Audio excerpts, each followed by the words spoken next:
The moon you see tonight is a killer. Billions of years ago, Earth had two moons floating in the sky. They orbited peacefully, side by side, for millions of years. And then one of them destroyed the other. Not in a fiery Hollywood explosion. Something slower. Something weirder. A collision so gentle it looked almost like a hug, and yet it completely reshaped our world. Scientists ignored this idea for decades. Then they looked at the moon more carefully, and the evidence was right there on the surface the whole time. We just didn't know how to read it. Here's the full story, and it starts with a rock the size of Mars. About 4.5 billion years ago, our solar system was a demolition derby. Rocks the size of continents were flying everywhere. Young planets were forming, crashing, breaking apart, and reforming. Earth was barely a planet. It was still molten, still getting hammered. And then something massive came in at an angle. Scientists call it Theia. It was roughly the size of Mars, which means it wasn't small. It wasn't a meteor. It was a world. And it hit Earth in one of the most violent events in the history of the solar system. That impact is the reason the moon exists at all. But that's not the whole story. Because something else survived that crash. When Theia slammed into early Earth, the explosion was incomprehensible. Chunks of molten rock got blasted into orbit. A massive ring of debris surrounded our planet, like Saturn's rings, but made of vaporized rock. Over thousands of years, gravity pulled all that debris together. It clumped. It cooled. It became the moon. That's the giant impact theory, and most scientists accept it. But here's where things get strange. Some of those models, the really detailed computer simulations, kept showing something unexpected. The debris didn't form just one moon. The math kept spitting out two. Smaller, but real. Both in orbit. Both stable. So what happened to the second one?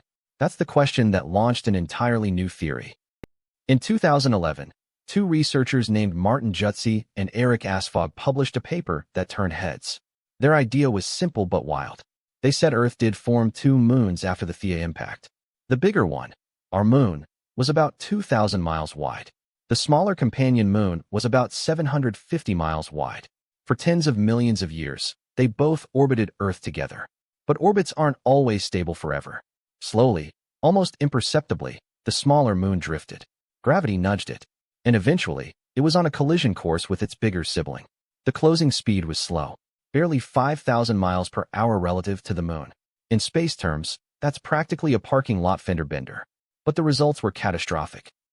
Here's what made this collision different from what you're imagining. It wasn't a sharp impact. It was more like a splat. The moon has two very different faces. The side facing Earth, the near side, is relatively flat. It has those dark patches we call Maria, which means seas in Latin. Old volcanic plains. Smooth and open. But the far side, the side we never see from Earth, it's a completely different world. It's covered in mountains. The crust is dramatically thicker. There are almost no flat plains. For decades, scientists called this the lunar farside highlands mystery. Nobody had a good explanation. Every model of the moon's formation predicted both sides should look roughly the same. They didn't. And that mismatch drove planetary scientists crazy, until the two-moon theory finally gave them a framework that actually fit the data. The two-moon theory explains the mystery almost perfectly. If a smaller companion moon smashed into the far side of our moon billions of years ago, all that extra material would have piled up exactly where we see the thick crust today. The near side, facing Earth, wouldn't have been hit. So it stayed thinner, more volcanic, more prone to those flat lava plains.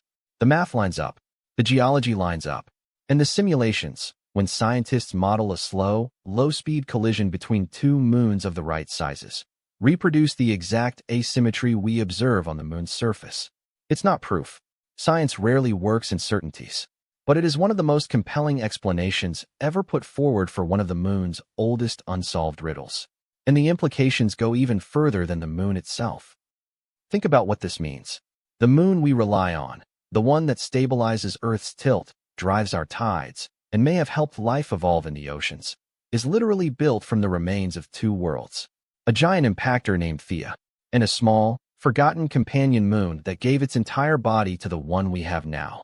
Without that second moon crashing in, our moon might look completely different. Its gravity might be different. Earth's tilt might have wobbled wildly. Life as we know it might never have started. A forgotten little moon that nobody knew existed contributed to everything. Every tide, every season, every living thing on this planet. If that doesn't make you look up at the sky differently tonight, nothing will.